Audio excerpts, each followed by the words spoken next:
Welcome to the Automotive Diagnostic Podcast. We're going to explore ways to sharpen our diagnostic skills, find learning resources, and hear from experts in the automotive field. I am happy to have Automotive Seminars as a sponsor for the show. Now, if you're not familiar, Automotive Seminars is a diagnostic technician training company. They've got a website that there'll be a link to in the show notes. And what they offer is top-notch training to technicians like us in the field.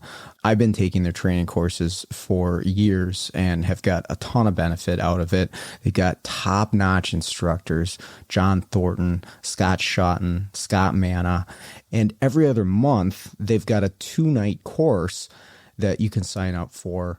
Join in, ask questions, and afterwards, you've paid for the course, you can access a recorded version whenever you want. You can rewatch the class 2 years later in case you wanted some details on it. And that is a fantastic feature. So make sure to check out the website to see what courses they have available and what's coming up in the future. This podcast is brought to you by Jarhead Diagnostics. Jarhead Diagnostics manufactures in-house diagnostic equipment and storage solutions, as well as distributes for companies like Pico, ATS, and TopDon. One of my favorite tools that I've bought from Brandon and Jarhead Diag is the case for the U-scope. If you don't have a U-scope, you probably should, but if you have one, you got to get one of these 3D printed cases, has a magnet on it, has a full-size BNC lead that you can connect to, and it gets rid of the weak point of that scope, which is the mini BNC connection, which is pretty fragile. This case makes this thing nice and secure and makes it an even better tool than it was. So check out jarheaddiag.com. The link is in the show notes. Hey, what's going on, automotive world? Welcome to another episode of the Automotive Diagnostic Podcast. My name is Sean Tipping. I'll be your host once again for this week's episode. Thank you for joining me. This week on the show, I have got Jake Barnes joining me. Jake runs a mobile diagnostic and programming company in Alabama. He is also the host of the Automotive Diagnostics and Programming YouTube channel, so make sure to check that out. There'll be a link in the show notes. He's joining me to talk about diagnostics on vehicles. And we've had a couple recently that we've been chatting back and forth about, and really a lot of this talk is just going over some of the challenges and struggles that we run into with diagnostics on modern vehicles and some of the challenges that we personally have getting through some of these. One of them being remembering all the different things that you probably should do within your process to actually do them. And hey, we're all human, and sometimes we forget certain steps. We skip over things. We miss things for whatever reason. Again, we're human. It happens. And just sort of sharing our experiences there and talking about some broken vehicles.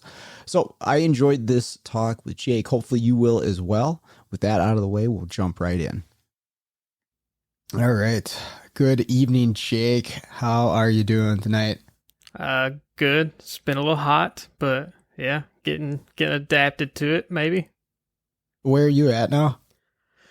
Northern Alabama. Okay. So yeah, I suppose it's warm down there this time of year. Yeah, I think it was around 88 today, which doesn't sound terrible until you factor in the humidity. I think it was like 79% humidity or something like that. Oh, gross. Yeah. Yeah, last week up here, it was just, the heat finally broke on Monday.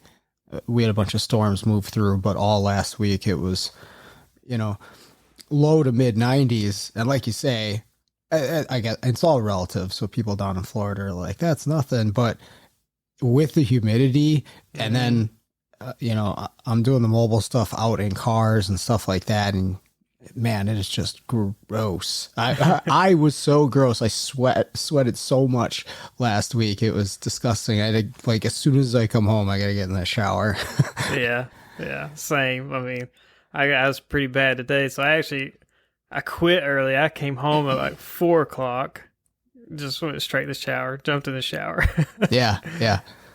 It's like being a full-time tech again. And that was definitely the thing when I was, full-time tech, because I'm just, even though I wash my hands and stuff, you're still gross. You got, bits of dirt and stuff in your hair and everything. So you got to go right in the shower. But I stay relatively clean doing the mobile thing. But when it's like that, yeah, you gotta, jump in there as soon as you get home. Yeah, usually I don't get too dirty. I just get sweaty. So yeah. Try not to get it on the laptops and the scan tools. That's once it starts dripping on the Autel, like, okay. I bought me and my employee these big Milwaukee fans that run off the 18-volt batteries. So if we're in a car, and I asked the shops, hey, can you get these inside? Like, nowhere around here has AC. Maybe one or two shops up here has AC, because it just doesn't make sense for the 3 months of summer that we have. But I do ask shops to get the cars inside, and sometimes they can't for various reasons. The shop's busy with work, and our schedule, is kind of fluid as far as when we're going to get there, or it's buried out in the back of the lot. So invariable, some of them are outside and it's 1,000,000 degrees. So man, having that little fan sitting in the passenger seat next to you, that's where it's at for sure. Yeah, I think I probably need to get me one of those, because I'm kind of the opposite. I'm like, leave it outside, leave it away. I'll just go do my own thing. Yes. And I 100% understand that, because depending on where I'm going, I'd rather not have, people standing over my shoulder, for various reasons. If they want to see what I'm doing, okay, cool. But sometimes it's just, they won't stop talking. And I'm like, hang on, man, I got to read this to make sure I don't break this module. Give me just a second here. Yeah. I get the same thing. Like, people just want to talk. And I mean, I'm fine with it. It's like, just let me get done with the car first. Yeah. Yeah. Well, especially if I'm diagnosing something, then I definitely want to be just kind of in the zone, left alone. And so, yeah, if it's away from the busyness of the shop, I'm A-okay with that. Yeah. So tell me about your job. I guess I'm not even super familiar with what your operation is. Pretty much same thing you do, just mobile diagnostics and programming stuff. I do a lot more diag work than I do programming work, because it just kind of works out that way. I find a lot more issues. Like, they generally call me in before they throw a module at it. They've kind of actually gotten to the point where they'll call me first. So I usually just diag stuff. I'd say I'm about 70% diag, 20% programming, maybe like 5 to 10% repair stuff.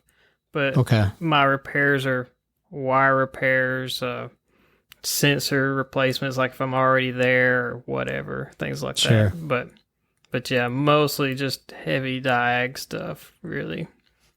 And how'd you get into that? Pretty much just, I kind of started doing diag. That's what I kind of got in for. Because my background, I actually, for most of my life, installed car stereos. And you really wouldn't believe how many people bring cars into a stereo shop for electrical diag stuff. Really? I didn't know that. Yeah, mainly parasitic drains or random weird things not working, things like that. So I got really good electrical basis just off of that. But I mean, I also went to school for electrical stuff and whatnot. So I've always liked doing electrical work. So about almost 6 years ago now, a buddy of mine that was in a dealership, he's like, hey man, you should just come work with me. And, we got lots of electrical problems. So that's how I kind of got into actually mechanicking, working on cars, whatever. Okay. So, What kind of dealer was that? GM dealer. Okay. Chevrolet. Gotcha. Okay. And then you just transitioned to doing your own thing, or? Yeah, I did dealership work for about 4 years, I think, and I got out of it, went to an independent shop, mainly just because I guess, for the most part, just got tired of the dealer grind. Like pretty much everybody else that leaves dealerships, they get tired of the dealer grind, the warranty late times, like getting cut and all that stuff.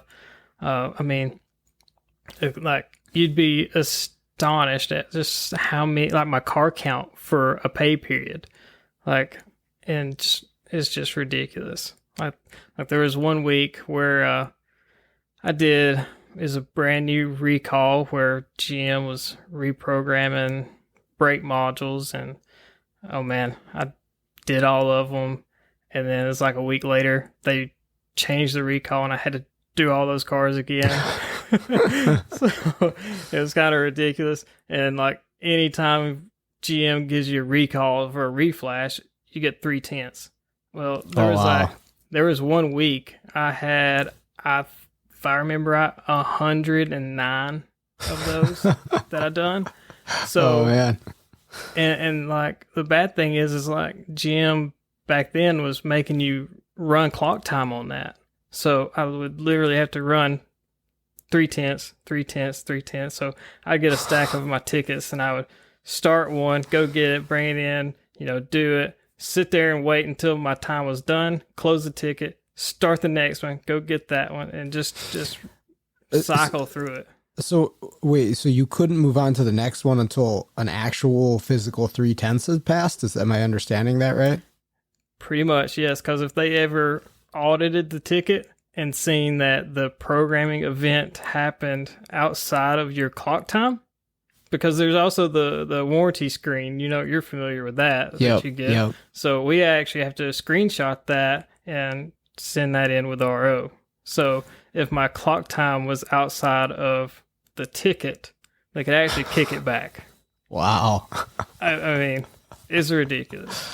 So, oh man. So yeah, I got pretty tired of that and went to an independent shop, and I was there for pretty much 2 years. I took last summer off and went to Colorado for 2 months. And while I was gone, the shop just decided to shut down. So whenever I come back, I was like, well, good time for me to just do my own thing and go mobile.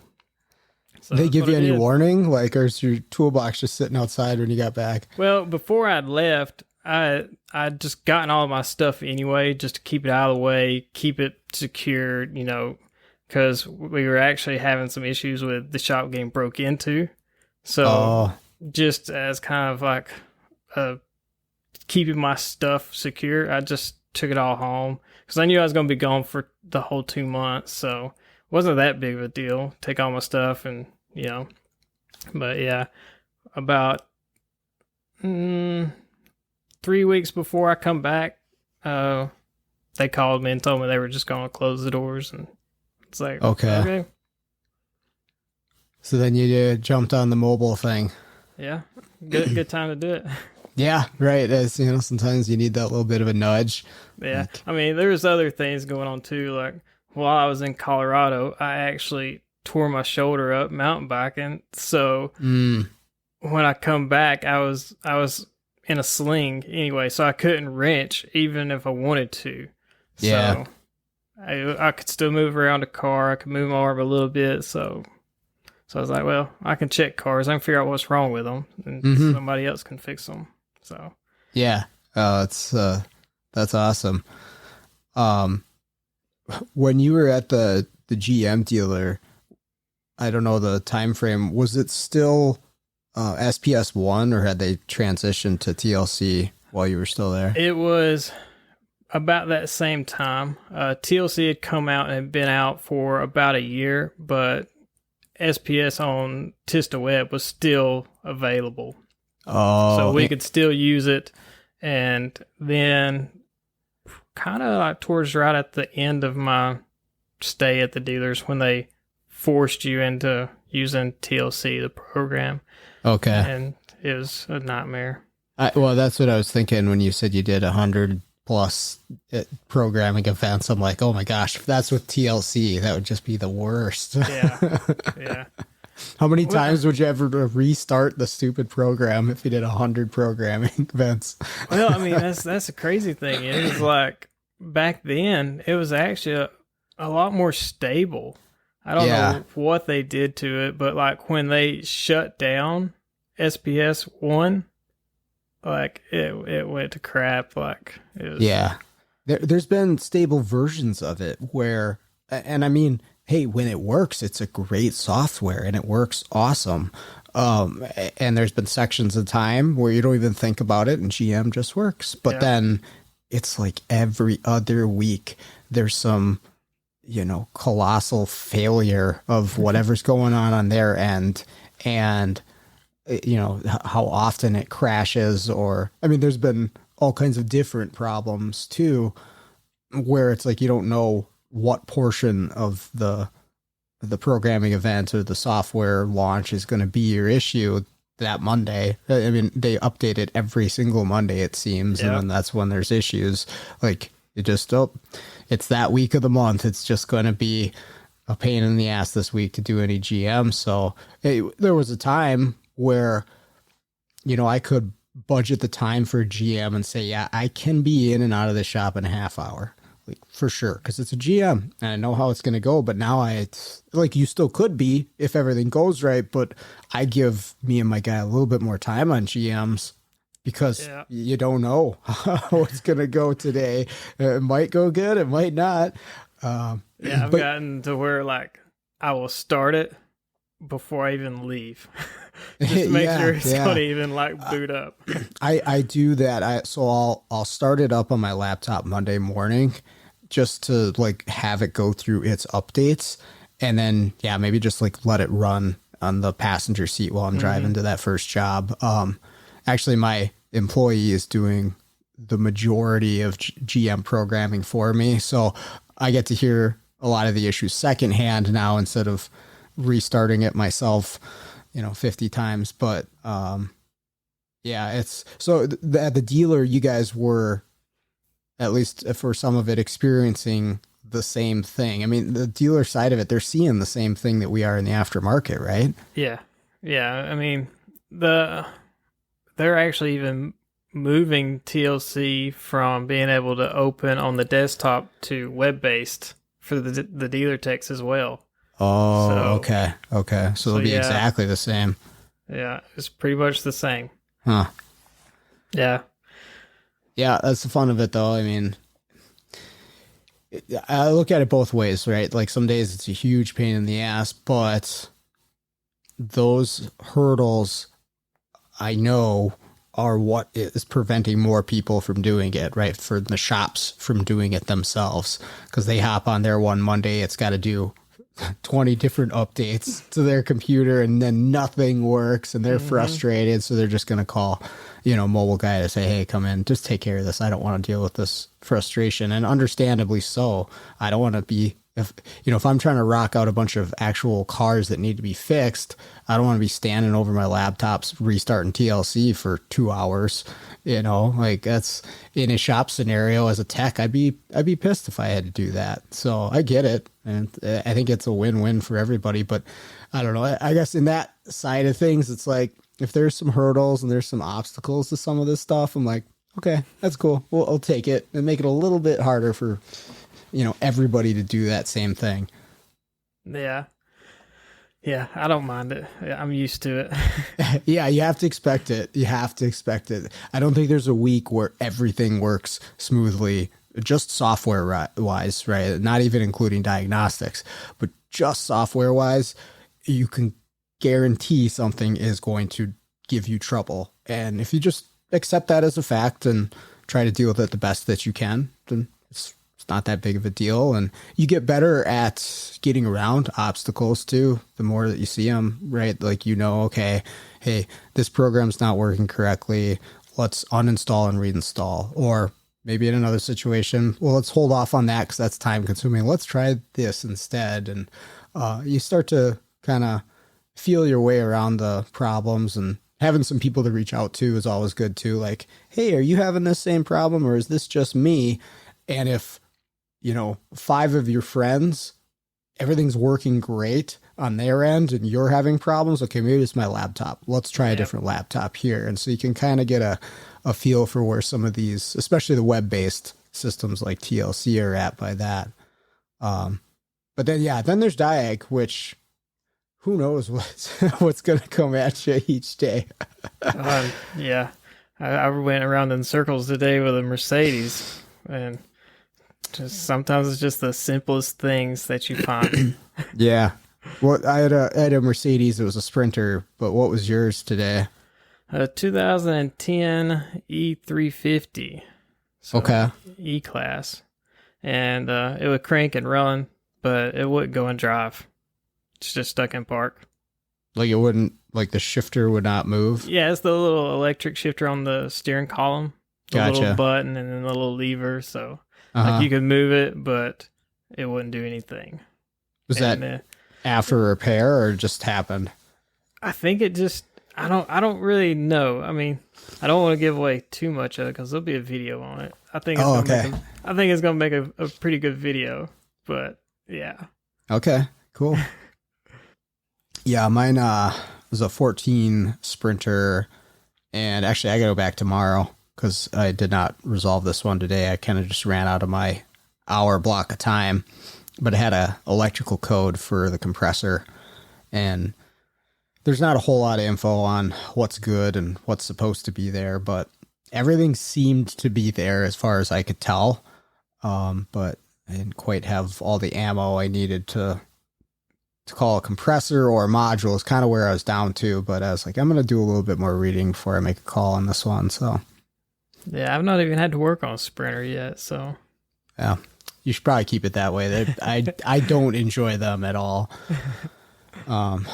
It's info for the most part, and maybe I should find a way to get that factory information for the Sprinter stuff, but I just don't do enough of them to really worry about it. And so then when I get one, I'm kind of in the dark on a lot of stuff. But I was using the iScan, and that was good for at least the vehicle scan and data and getting codes and stuff like that. So that side of stuff I had good the info and the modules and the codes and stuff like that. But as far as finding what's good and what is the computer upset about, because the circuits were all good from the control head down to the compressor. It has so it's got a variable solenoid, and it's got a magnetic clutch assembly. But it was a weird clutch because it has I think it's in this metal housing that goes over the front of the pulley.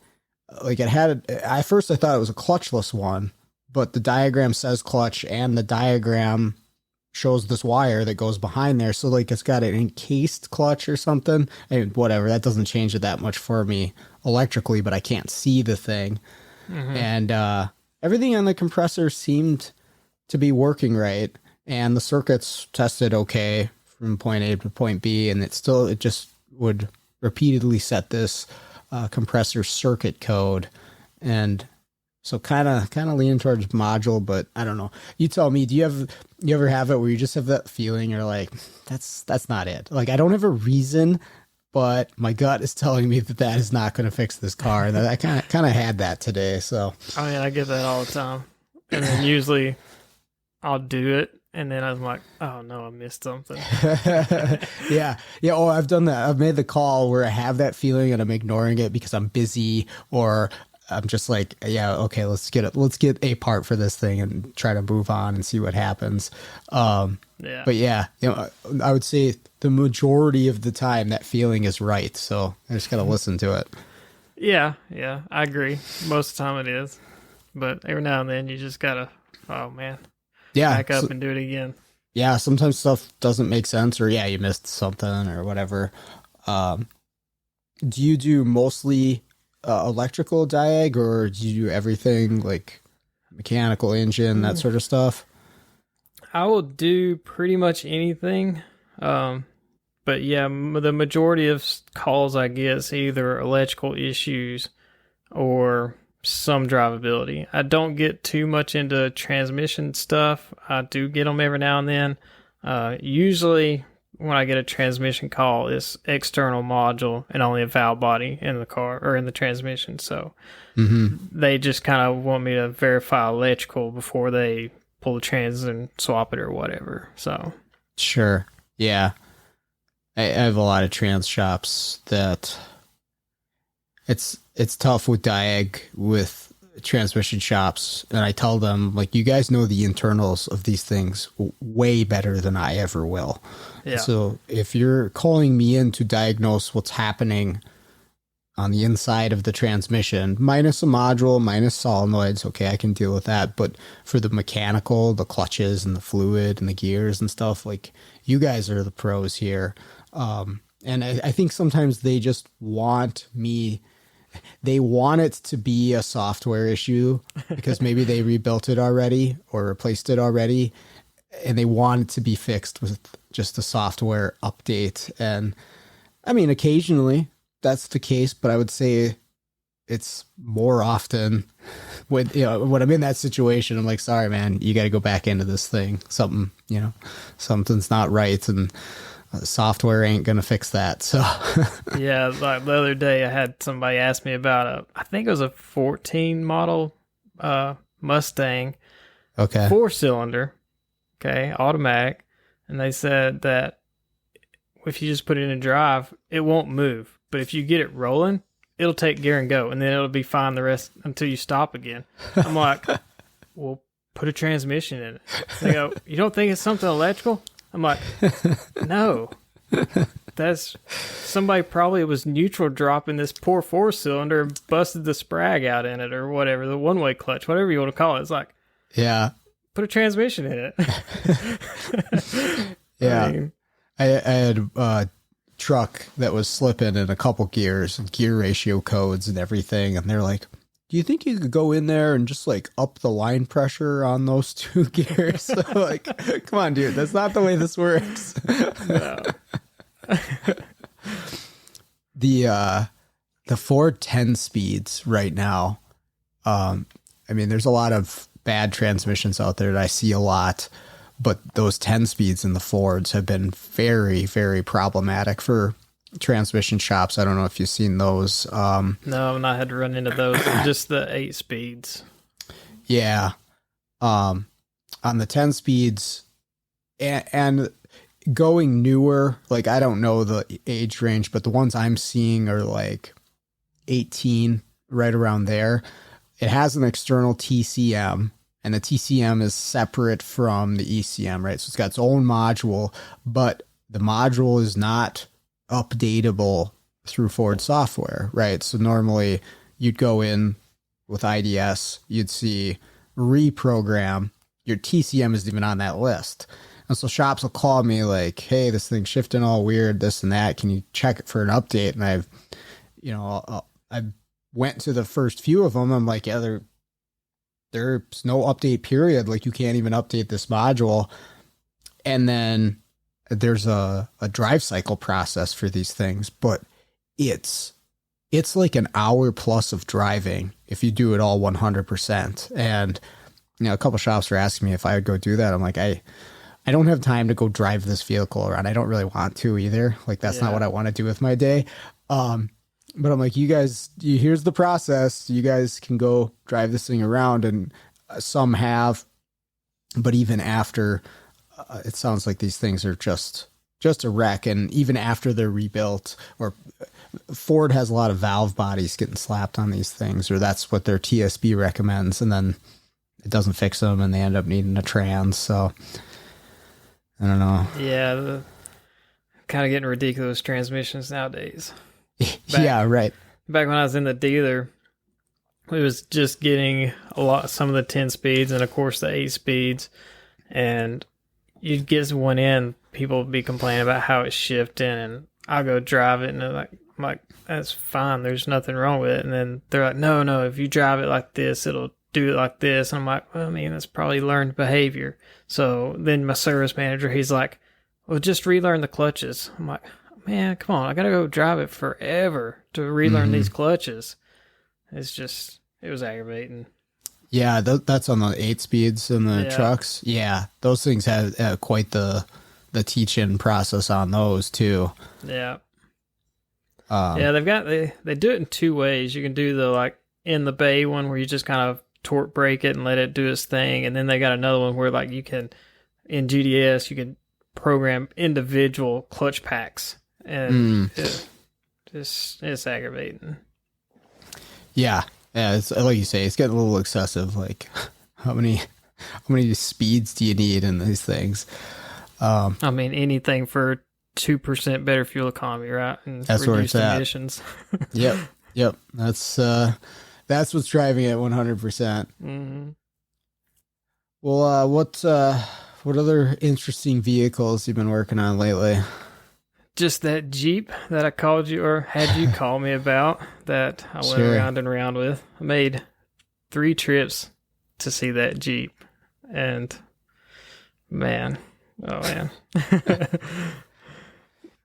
What year was that one? 2018. Okay. I think that's the first year of the Gen 2 Pentastar. I think. Yeah, you could be right. I don't know that for sure, but I know it's fairly new. Yeah. Yeah, and when I was first looking at it, I thought, man, this way this is acting, this seems similar to something I've heard. But that's why I reached out to you, but no, not the same issue.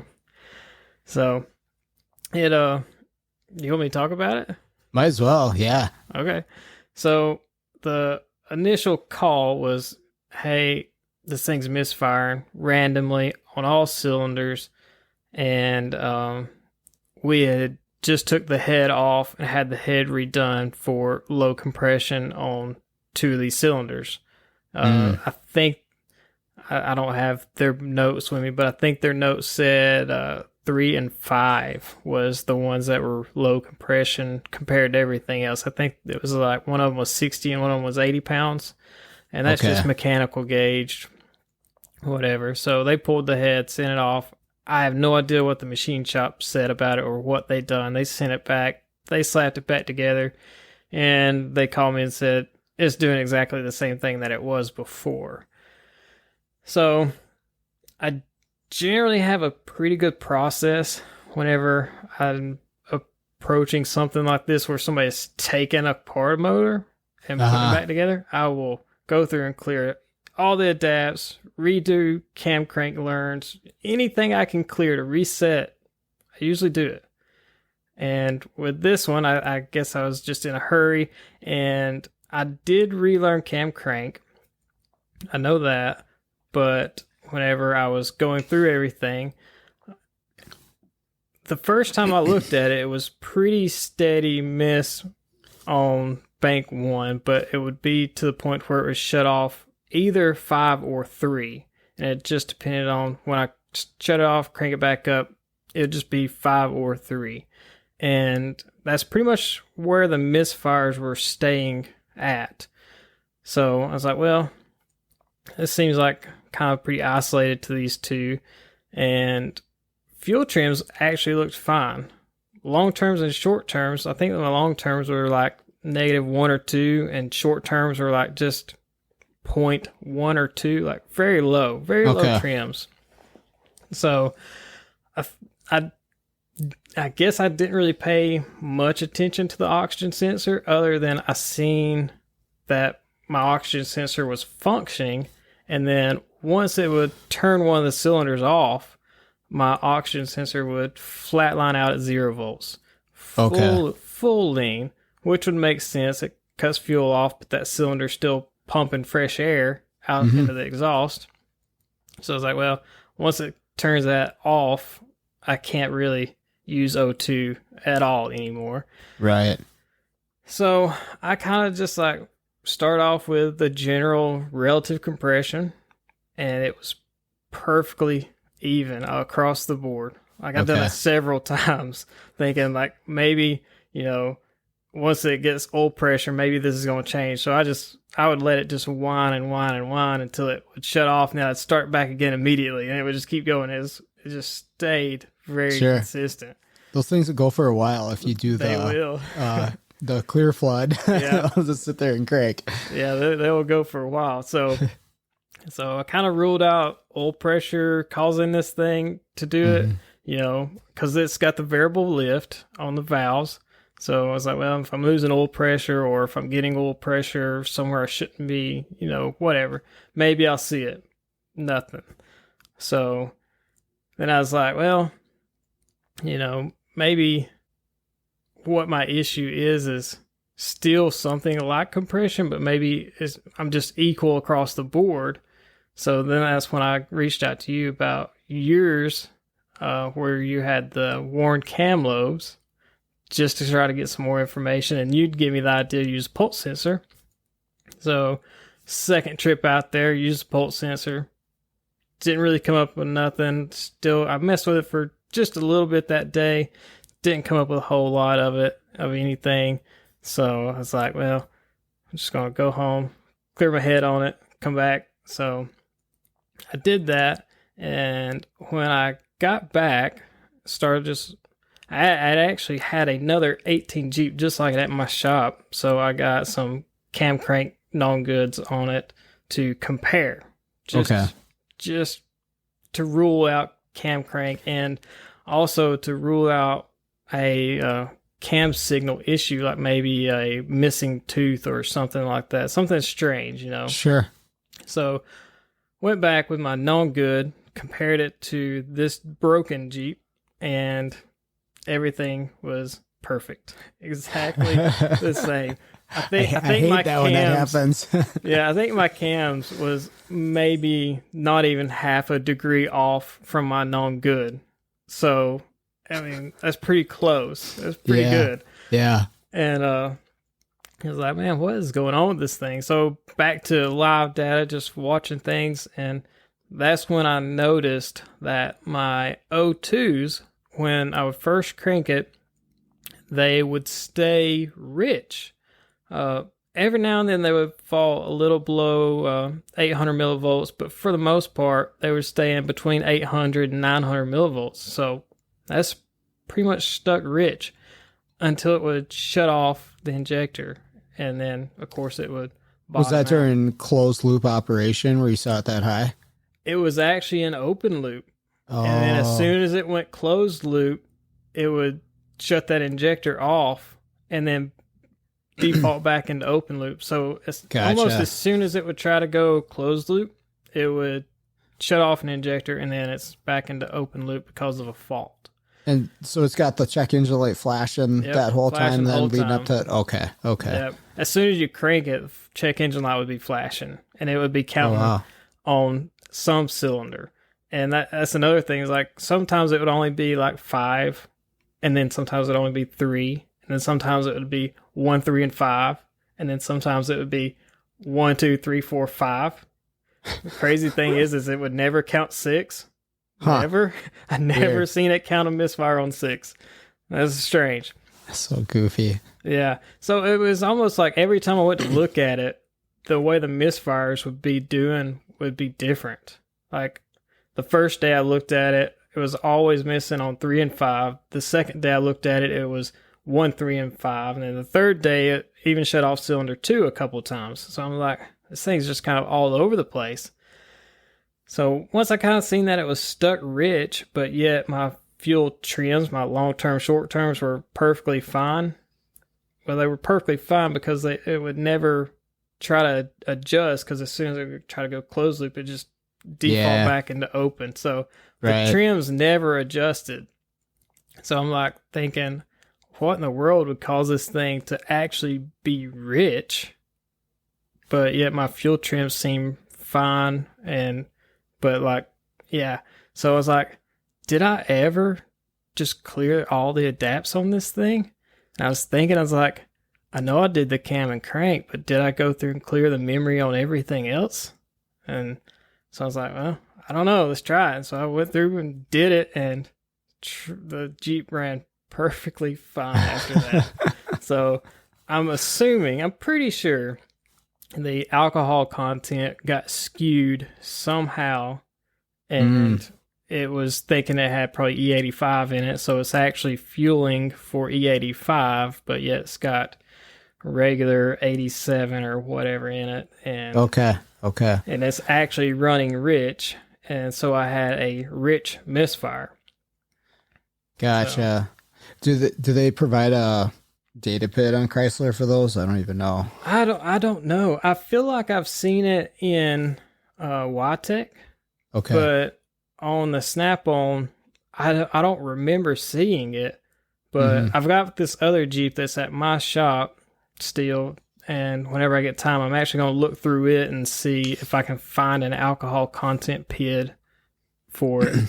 But when I was working on that Jeep, I never ran across it. I never noticed it. And usually I kind of will notice things like that. But yeah, you do like your initial scan of the data, kind of scroll through the big players and stuff. But yeah, looking for anything that's like out of place, or just some crazy number, But, yeah, I miss stuff like that all the time too. And I mean, I have a handful of them where it was just a fuel trim reset needed to be done, and I fought it for an extended period of time. I did it on a Yukon one time, which, like, GM trucks were kind of my bread and butter, or as much as they could be, being in the independent world.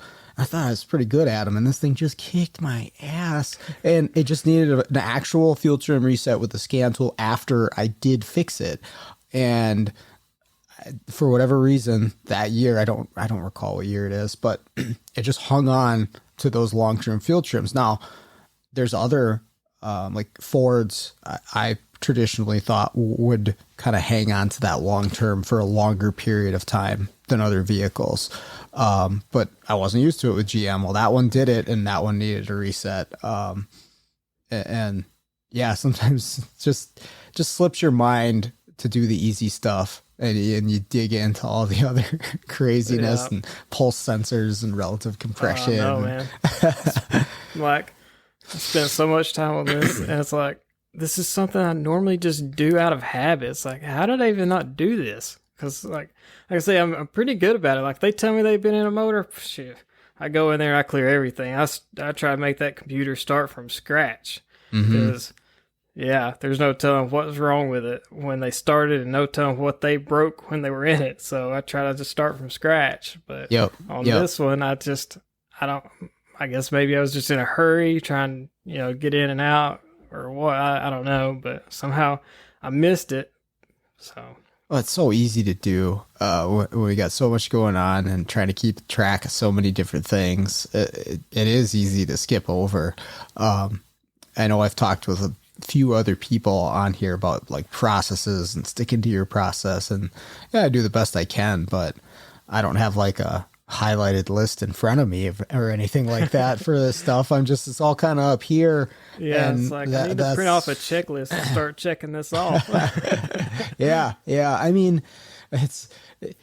it wouldn't be a bad idea, to have it in your phone. At least of just, I have the notes app. I got an iPhone, and I have a notes that said things you didn't think of, and I'll put stuff in there like, updating software or maybe like a, cam reset on a module or whatever. And just like stuff like, okay, let's try this if you're on a roadblock, or like a capacitive discharge is one thing. If you have, it seems to be with like infotainment systems a lot where stuff just doesn't work, do that capacitive discharge and then see what happens. And so like, I have that on that list, and I'll check that sometimes and be like, what am I not thinking about? And it doesn't always come through, but I add as I go to it.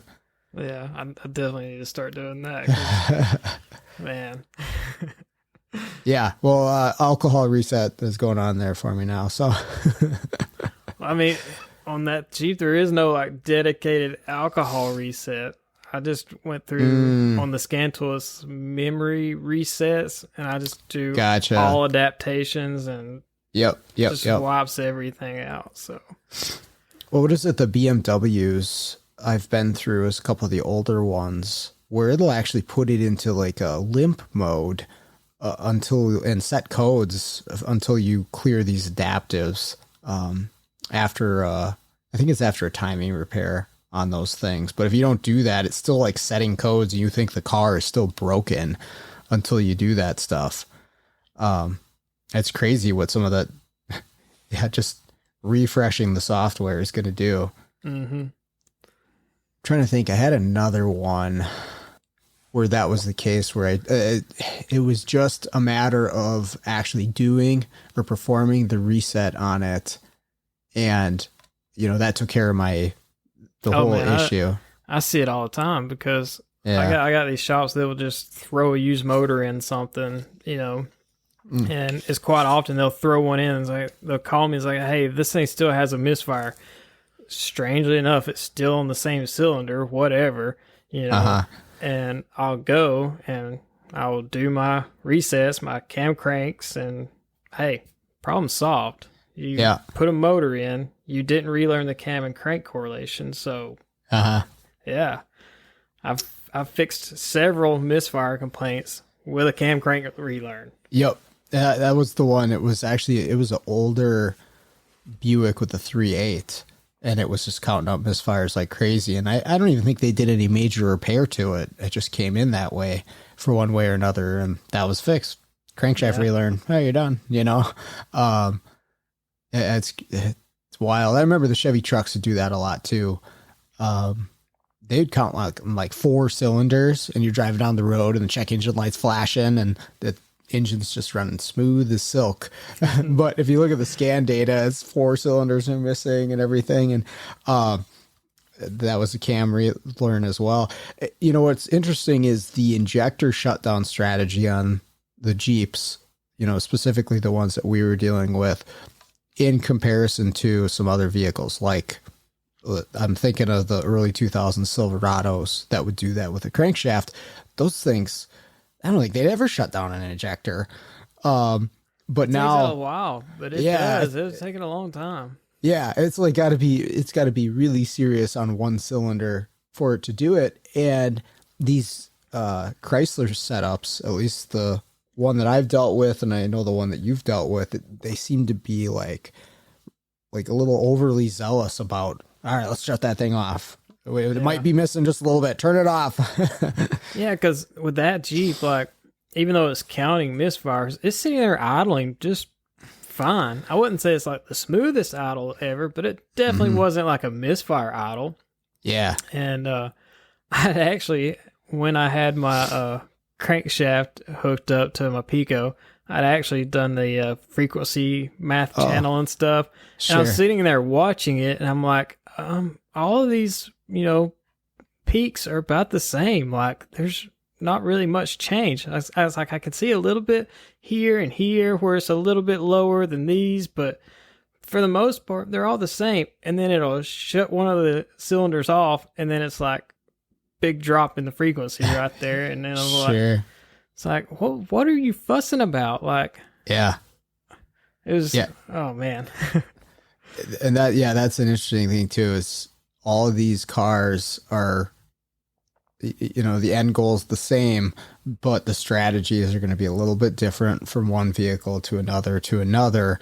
And so, like, you don't know, you know, how much pull a specific sensor input has on something in comparison to another vehicle. You know, even just front O2s, as simple as that. There's some vehicles where you got an O2 that's skewed. Okay, maybe you're running a little rich, a little lean, but as the driver of the vehicle, you can't really tell that much. Maybe if you're watching your fuel mileage, but there are some where that thing gets skewed. You know, the sensor's skewed in the same way, but the engine will barely run. And I get it, it's a major player in the fuel delivery, but it's just interesting to see the difference between, you know, one vehicle to the next. And I think it really comes down to the computer strategy and what weight it's placing on all these different things. But I don't know. I don't write software for engines, so I gotta imagine it's quite the challenging task to interweave all these different sensors and dynamic things that are happening in an engine, and then you're adding VVT and variable valve lift and trying to figure out all that stuff at the same time. I'm sure it's quite the endeavor for the engineers. It is. And then that Jeep is also doing some weird strategy where, like, it shuts that injector off. Let's say it shuts off number 5. Okay. If you just let it sit there and run, it would turn that injector back on. Really? And then turn a different one back off. So it would, like, turn 5 on, and then a couple seconds later, it'll turn 3 off. Weird. I mean, when I was chasing that Jeep that I had the podcast on, that specific part of it, the injector killing strategy, is what had the technician at that shop the most hung up.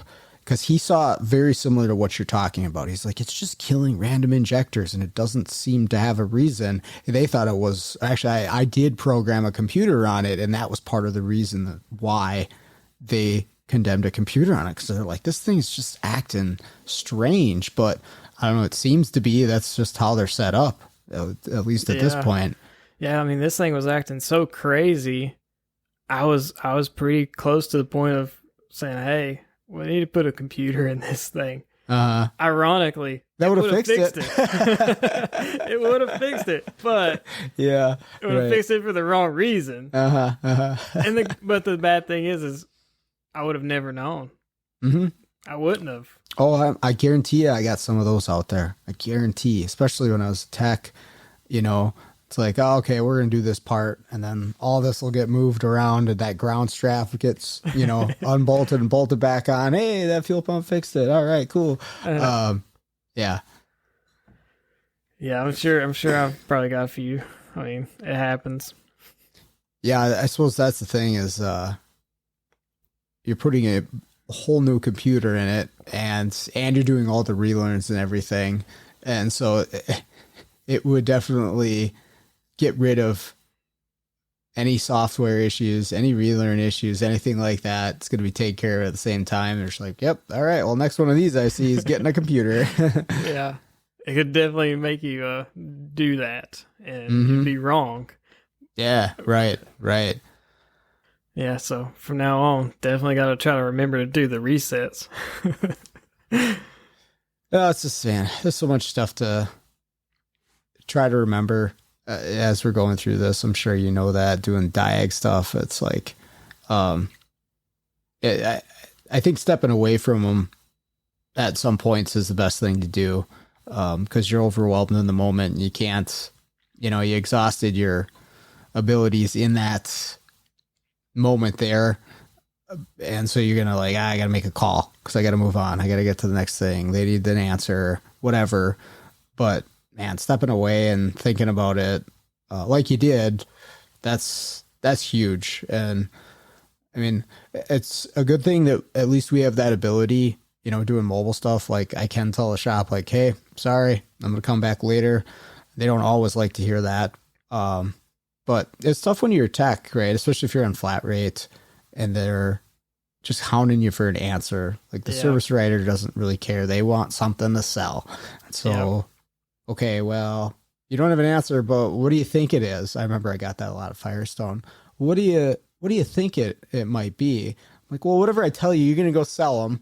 I'm going to put it on there and then I'll be on the hook when it's come back. So yeah. And I'm kind of lucky at where I'd say 90% of what I work on is owned by a car dealer, like a used car dealer. Oh, okay. They're just in a shop or whatever, or even sometimes it's their own mechanic shop that call me or whatever. So a lot of times if I don't have an answer right then, it's not that big of a deal to them if the car sits for a little while.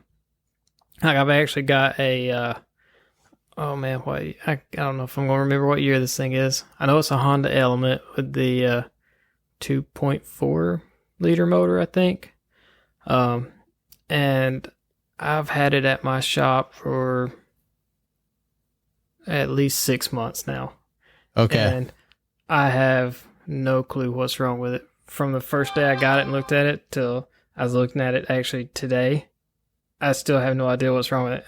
And it's one of those cars that are like, they're like, we know this is a weird one, so, just work on it when you can. So anytime I've got a little bit of free time, I'll go out there and mess with it, But it's so aggravating, and I have no idea what's wrong with it. And every time I think I have something figured out, No. I've not put a part on it yet. Okay. Thankfully. Okay. I've not threw any parts at it. Is it a flood car or something? No. It's just, I wouldn't even say it's a northern car, but it is a little rusty, but it's definitely not a flood car. And the issue is when you first crank it up, it'll crank up just fine. And about 10 seconds, 15 seconds in, you put it in gear to try to pull off, it'll go dead. And if you very quickly put it back in park and try to hit the starter, it sounds like it has no compression or very uneven compression. And I've even caught it in a relative compression test. I've seen it where 1 and 4 would show compression, but 2 and 3 would not. Okay. And sometimes it would actually show that 3 and 4 would be low compression and 1 and 2 would be fine. Oh, interesting. It is very interesting. And the most consistent cylinder, I would say, is number 3, would be the one that would show low compression. But it's one of those things like, as soon as it goes dead, if you start to crank it back up, you can hear it. But if you let it sit for 5 or 10 seconds and then try to crank it, you got good solid compression and it's fine. Interesting. Yeah. And it will do this generally on average about 3 times. After the 3rd time, you're just not going to do it again. It will run bad. I've noticed that I always have negative fuel trim, so it's always pulling out a lot of fuel. About short terms at around most time 18 to 25. Okay. So it's definitely pulling fuel out for some reason. Is that the GDI motor in that one? No. It's just a regular fuel pump, low pressure. Gotcha. But yeah, they've been pretty patient about it. But he's like, if you don't come up with something soon, don't worry about it. I'm just gonna send it back to an auction and cut my losses with it. So, if I don't figure it out, it's not that big of a deal. But I kind of want to know what's wrong with it. And it's trust me, I know how that feels. It is just such a strange issue. And the crazy thing is like, I know it's going to do this. And every time I go out there and I take number 3 spark plug out and put my WPS in there, it won't act up. Of course. It'll be completely fine. Yeah. But as soon as I take it out, the next day, it's doing it. So yeah, it's almost like your test is altering the situation enough that it prevents it from acting the same way. I've been in the almost exact scenario, especially when it comes to compression stuff, where it's like, okay, well, I've taken away, spark from that cylinder or whatever to get my tool in there. Now I completely changed how the engine was running. And it's not going to happen. I'm not going to be able to catch it there. But yeah, that's really interesting. I wonder, like, how rich would you say that it's actually running? Are the trims getting control of it, or is it stink as this thing's running? Whenever it will stay running, I feel like it does have control. I can't remember what my long terms get to. I've probably got a screenshot of it somewhere, but I know watching my short terms, it will sometimes pull out at least 25%.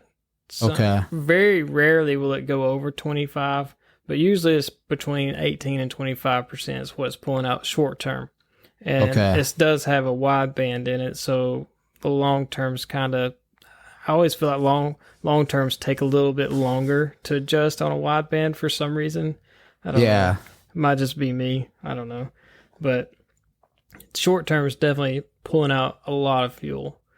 So yeah, I've been leaning towards somebody has put a set of injectors in it, and they're just the wrong injectors. That's what I've been leaning towards. But I don't want to have to take it apart. I don't want to pull them out. Yeah. Well, it's you do a whole injector set and then it's still doing the same thing. That's frustrating for sure. I mean, I've got a shop that I do some work for that has an actual flow test machine, so I could take them out, take them over there, stick it in there, and it'll spray cleaner through them. And it can measure them, how much they're spraying and everything like that. It's just, I just don't want to take them out. Well, it's almost like a chicken and egg scenario there because, you're mentioning the low compression after it shuts down. So, is there a compression issue, a breathing issue with the engine that's, lowering the manifold pressure, or I should say raising the manifold pressure to drive it richer? Or is it that this thing's overfueling so badly that it's, stalling out and washing cylinders out? I mean, that'd have to be a lot of fuel. A lot of fuel to do that. So I think you'd know that one, but it's been a long time since I've pulled one of the plugs out, but I can't remember the plugs looking overly rich. Okay. So it's one of those cars that I don't mess with often, maybe like once a week or something like that. So sure. Every time I go to it, it's almost like I'm starting fresh again because I forget everything. I got some on the back burner that are like that. Yeah. I talked about a Chevy Cruze a few episodes back that'll run the fan once the key's off. And I didn't get back to it. And I guess the customer eventually took it. So I was like, well, I guess I'm off the hook on that one for now, but I wanted to know what was wrong. I wanted to know the fix. Yeah, that is a crazy fan circuit in that thing. Oh, dude, it's wild. Like, what the heck? Like, was someone intentionally making it as difficult as possible? I mean, I don't understand why they just didn't use the diesel version. Has a I don't remember if it's a pulse width modulated or a LIN bus that goes to it, but the fan is just power and ground and then a control wire to it. Whereas your version had the 15 relays and, goes through the resistors and all this other stuff. Like, yeah, it's crazy. That diagram and some of the older series parallel fan diagrams are great for students in tech school. Because they really got to think about current flow and all, how the circuits work in order to figure those out. But that is about it. Otherwise, I think that they are useless and over-engineered for what they're trying to accomplish. Yeah. I mean, it sucks you don't know the answer to that car, though. I know. When you had that episode, I was like, man, that is an interesting issue. Yeah. That's one of those things where I cloned the ECM and I was, questioning, hey, was this a potential that the problem was cloned over on that one? It's possible. I've had that sort of thing happen before. But I don't know, it's in a very small town. It's a little ways north of me. And so there's always the possibility, because I've had this happen before, where it ends up at another shop and they call me for it. So I'm not 100% writing it off. I'll keep it in the back of my mind. I might see it again at some point. I mean, I had something like that happen probably like last month. I think it was several months ago. I went to one of my shops to look at a Jeep Grand Cherokee, I think it was. Their issue was the cluster wouldn't come on. So I go out and I diag it, and I figure out that the main battery feed power goes through a connector in the passenger kick panel.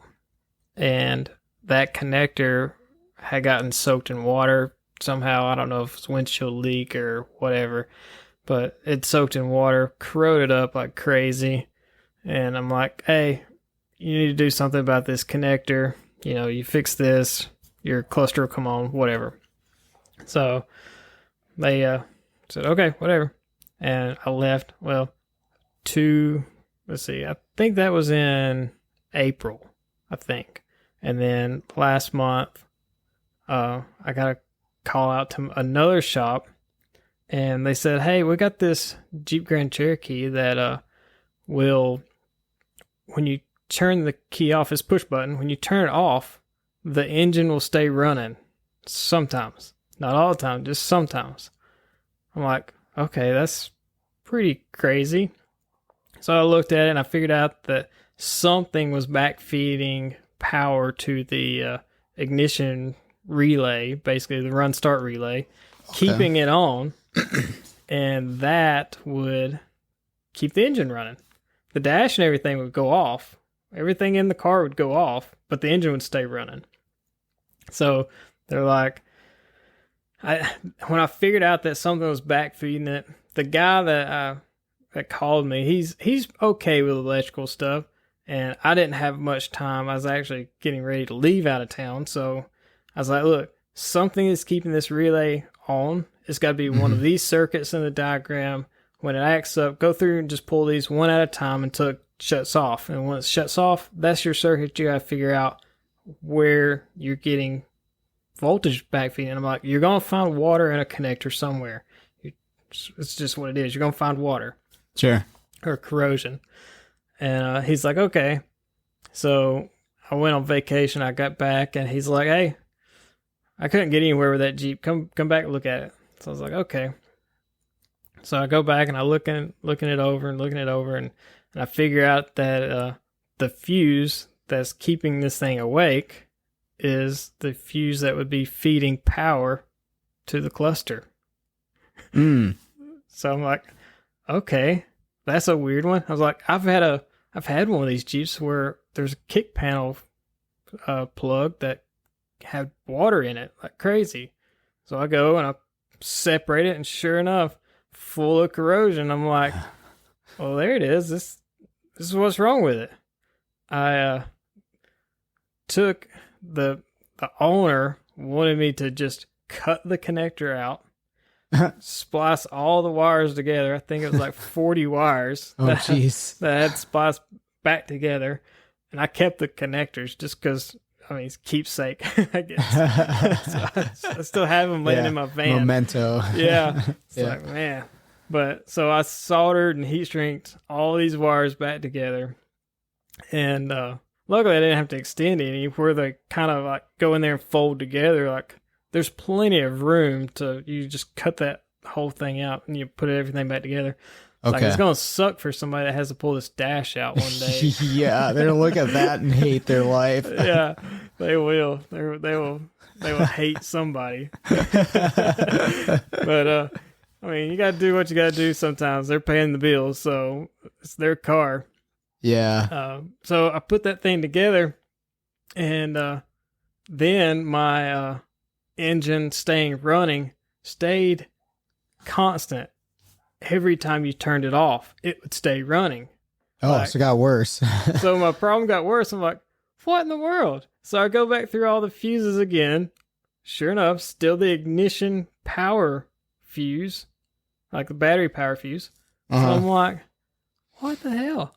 So I pull the cluster out, and I was like, the harness has been pulled loose. I was like, I know I pulled the harness loose in that other one when I was checking it because it made it easier. And I noticed the harness had been taped up with some fresher looking tape. Oh. So I unwrapped it, and they had took the ignition feed wire and like tied it around the battery feed wire, but didn't cut the battery feed wire loose. They just tied it around each other. So the ignition was feeding the battery side, so every time you turn the car on, the cluster would turn on. It was the same car. It was the same car. I'm like, oh my god, dude! It's like, what are you doing? Like, why would you do this? I mean, oh man, that's wild. Yeah, it was. So once I fixed the actual corroded terminals that were missing, I then had battery feed. Going up to the cluster, into the ignition circuit, back feeding back through. Oh man! So where it was before, like every now and then the corrosion and stuff would just barely make enough connection in there to have that battery voltage back feeding. Well, yeah. Yeah, the water in connectors and corrosion in connectors where voltage is like bleeding across circuits. Those can definitely be very strange ones. It doesn't always like make sense. Like, why do I have power on the circuit? Where would it be coming from? I can see where the harness goes, and then it's just I had a Honda, I think the Pilot or something, where they had done some work and they got coolant down in the connector for the range sensor. And I was doing some really weird stuff because it would just like blip in and out on these switches, and they were just like 5-volt reference circuits. And so the coolant connectivity was like enough to screw with the voltage enough. And it was very, very strange. It brought me to the sensor and I unplugged it and I saw the coolant in there. But it's just some crazy stuff when you get corrosion and water and those things. They make for fun case studies. Yeah, definitely. And I mean, it's good for your electrical understanding too, if you actually sort through it and you figure out, oh, okay, well, this makes sense now that I understand there was voltage coming across here and now it's doing, this to that circuit that's not supposed to. And it makes sense once you all sort it out, but in the moment when you don't realize that's what's going on, and you're like, man, this is weird. Yeah. Cool, man. I don't know if you want to save it for Jeff's show or whatever, but do you want to at least mention your channel so people can check it out? It's Automotive Diagnostics and Programming on YouTube. Nice. So, yeah. How long have you been doing that? I started it whenever I got back from Colorado. That was in August 22. So I'm getting close to a year. Close. Cool. Awesome. So, just like electrical case studies and stuff like that, or? For the most part, yeah. Mostly electrical stuff. I don't do a whole lot of mechanical teardown stuff. So I don't do a lot of mechanical type case studies on there just because I try to only put up videos where it has a definite answer, and if I have to tear something apart, Yep, I get that. So, but yeah, there's lots of electrical, some just drivability stuff on there, but mostly electrical type stuff. Okay, cool. Well, I will definitely put a link to that in the show notes in case anybody wants to check it out. Yeah, man, appreciate it. All right, that's going to do it for this week's episode. Thank you, Jake, for spending some time with me this evening. Really enjoyed that. And also like to thank everybody out there for listening. Make sure to check the show notes for all the links of the sponsors and Jake's YouTube channel. But with that all out of the way, let's get out there, start fixing the world one car at a time.